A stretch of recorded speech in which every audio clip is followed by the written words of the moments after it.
Wagwan shorties and mans, we are out here in New York City today, a massive jungle of urban living, the city that never sleeps, a city with a very unique, distinct culture, and a city not so friendly to anyone's wallet. Since the city is very expensive and filled with unique things to check out, we will cover what me and my family did to explore and how we kept within a budget. Let's start our journey on the Staten Island Ferry, a free ferry that runs every 30 minutes, 15 minutes for rush hour timing, 24 hours a day, connecting Staten Island, a borough of New York City, to Manhattan. The terminal is clean, well maintained, with many carry-out restaurants and cafes, convenience stores, washrooms, and a parking lot and bus terminal right outside. The ferry is clean and looks nice, with an outdoor viewing deck, indoor bench seating, and bathrooms. The ferry takes about 25 minutes to cross the Hudson River, from St. George and Staten Island to Whitehall and Manhattan, giving you an amazing view of the skyline of Manhattan and a decent but far view of the Statue of Liberty. During the summer months, you can enjoy the cool breeze of the river and speak to locals or tourists. This ferry, although short and showing attractions from a distance, is in my opinion 10 times better than the boat tours, which cost around $50 per person, depending on the time and season you visit the city. But I'm not saying there isn't value to these tours, as you can get up and close or even tour the island where certain attractions are located. The good thing about this ferry is, once you get off, you have the subway conveniently located right at the exit. There are also many attractions and sights to see at a short walking distance from it, like the Smithsonian Museum of American Indian, which is also free. The building hosts incredible architecture, interior design, and artwork throughout. Within the museum, you will see up to 12,000 years of indigenous history, stories, and artifacts. And the building is also filled with antique bank styling, as it used to be a U.S. custom house. After checking out the museum, you can head back outside and explore the unique and stunning display of buildings, Battery Park, and the roads that surround it, while walking over to the Skyscraper Museum. At the time of this recording, another free museum, but now charging $5 per person. The museum teaches about the history of Manhattan skyscrapers and urban landscape, and how it was developed over time through influential skyscrapers that inspired a generation of architects that continue to deliver on projects that reshape the way we think about urban landscapes. The museum will also particularly focus on 9/11 and how it shaped today's skyline of Manhattan, and what other buildings are set to develop as we mature into the 21st century. This museum will inspire you to either get into architecture yourself or give you a much better appreciation for what New York City's urban jungle has to offer and how far it has progressed over time and what is in store for the future. But the museum is filled with pictures and some models of buildings in a really small shop-like format.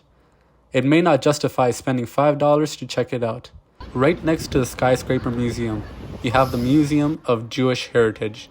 And boy, was this museum gut-wrenching, sending chills down your spine and making you reflect about life.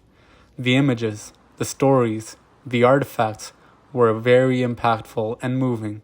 For this museum, there was an entrance fee of $24. I think it was worth it. After checking out these three museums, all within a couple of minutes of walks from each other, you can now take a quick lunch break and discover local foods, which I do warn is very costly, or proceed directly to the World Trade Center, World Trade Center Memorial, and the One World Trade Center Tower, at a 15-minute walk from the Museum of Jewish History. At the World Trade Memorial, you have two building-sized crates where the Twin Towers used to stand, filled with some flowing water, a large metal plate engraved with the name of each person who passed away during such a horrific attack. Flowers are placed on each firefighter's name that would have celebrated a birthday on that given day. This whole area is filled with mixed emotions, surrounded by a semi-paved park with lush green trees. The new One World Trade Center towering over, and many other large beautiful buildings surrounding. Do note, you can also check out the National September 11th Memorial and Museum. Unfortunately, we did not get the chance to check it out. If you do plan on going, pre-booking a time would be more than ideal, as there are long lineups. Located right next to the One World Trade and the World Trade Center Memorial Museum is the World Trade Center, a beautifully designed, tall and deep building hosting a two-story mall, abundance of floor space, connecting two subway stations on each end, and the PATH train to Newark, New Jersey. If the shopping doesn't stop here, you can also explore the outdoor shops this area has to offer by walking around this ginormous mall. Now, as the daylight is coming to an end, run over to the Empire State Building, either an hour walk of sightseeing or a 20-minute train ride.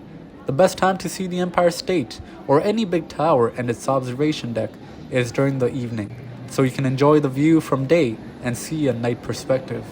Pre-booking tickets is a great idea. We didn't, but still got in within 15 minutes, purchasing tickets at a self-checkout kiosk. As you walk in, a picture is taken of you, which you can purchase on your way back down, and a nice exhibition of how the tower was made, fun facts, its history, and fanfare is given before you jump in an elevator and take the journey to the observation deck. At the top, you have 2 floors you can explore. The first floor is all indoors. Second floor is a couple of stories above and is an outdoor observation deck, which is really nice. From both areas, you can see the city far and wide. At night, the view becomes even spectacular as each building and street lights up, giving small details that you cannot catch during the daytime. Far and wide, all you see is lights and millions of people living out their daily lives. Luckily, near the Empire State Building, there are many other things to explore, like Times Square, another very incredible area filled with many lights, people, and art. The TV screens are big, many ideas to see, lots of inspiration to take back home. But to an outsider's surprise, Times Square was big in the sense of all the people and lights, but small in area than expected. Another beautiful day spent out, time to head back. Before you do, jump on the Staten Island Ferry again to see the skyline and Statue of Liberty at night. The next day was a day of exploring and checking out different areas of Manhattan, like Soho, an upscale shopping district. The shops here were big, bougie, and some of them had surprisingly great deals. As you walk around Southeast, you will easily find yourself in Chinatown, and Chinatown, whether it be back at home in Toronto or Manhattan, New York City, provides the same feel, and it is wonderful to see New York City has something like it. Going down south from Chinatown will find you near the Brooklyn Bridge, which gives you an amazing view of Brooklyn. There are many activities to do here as well, such as walk on the boardwalk, or spend a couple of $100s to get a nice helicopter tour of the city. After this, we went down to Central Park, a ginormous park located in the middle of a big urban downtown. It hosted many people, food vendors, tour givers, and family-friendly activities such as DJ'd rollerblading parks that can also be found across Manhattan. Going to Central Park also gave you a marvelous view of the skyline from within the city. 360 degrees around you, you saw trees and peaks to buildings, like the world's thinnest and tallest residential building. As it gets dark, or during the day, especially if you are short on time, you can take a nice stroll across the city and see other landmarks and attractions from the outside, and just experience the city, its people, and its roads.